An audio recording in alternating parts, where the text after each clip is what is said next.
called Sika.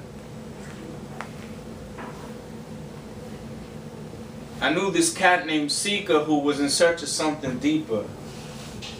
He handled his, he wasn't a sleeper. I've met mad heads in my lifetime, and Sika was a keeper. I had his back, he had mine. We were always side by side, and I remember when I knew him, he was living two lives. In one, he was a rainbow that stretched across the sky, made up of sunlight through the raindrops, shining the colors of his pride.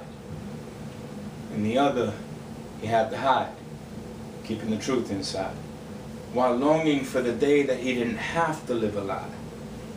We were 18, he was the eldest of 5, and being the man of the house meant that his youth and education fell by the wayside, compromised, but Sika was street, wow, and otherwise wise.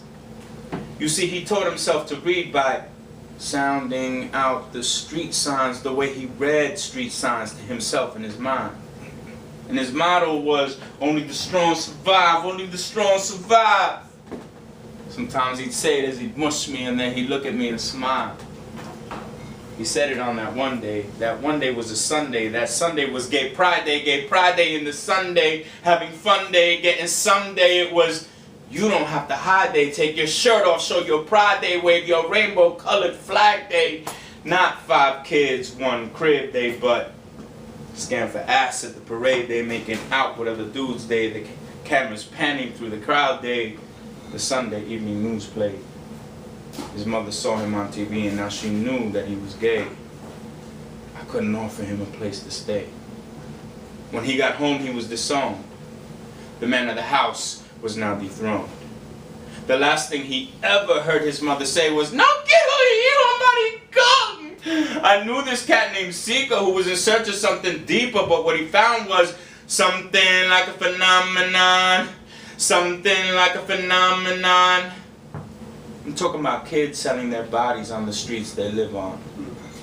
The other things he found were his stomach empty and a park bench to sleep on, giving the popo someone to peep on, creep toward, and then leap on in order to wake him up with the jolt of a nightstick. Sometimes he would hook up with a trick who'd pay him a few dollars to lick his balls and suck his dick. One night he scored an overnighter with a stranger, and the thought of a warm shower and a soft bed to sleep on made him blind to the signs of impending danger, so he agreed willingly for a $100 fee. His body was discovered the next morning beneath ominous storm clouds that were forming. When I got the call from the detective, it was already stormy. They asked me if I knew him, and I wasn't sure just what to say because they call him by his government. And I never heard him referred to that way. I said I couldn't help him. I didn't know that name, but he gave me a number to call anyway. And as soon as I hung up, I threw that shit away and started to get ready because I had plans with my man Sika later that same day. When I left the crib, I saw a rainbow in the sky. So I fell to my knees on the west sidewalk and started to cry because I knew that very instant it was Sika saying goodbye. Only the strong survive, only the strong survive. But one of them had died.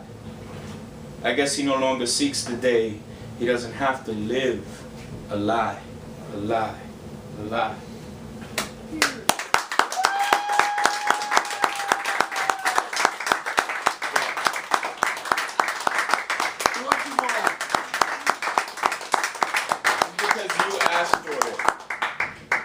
I have to say, I'm gonna pull this last piece out of the arsenal.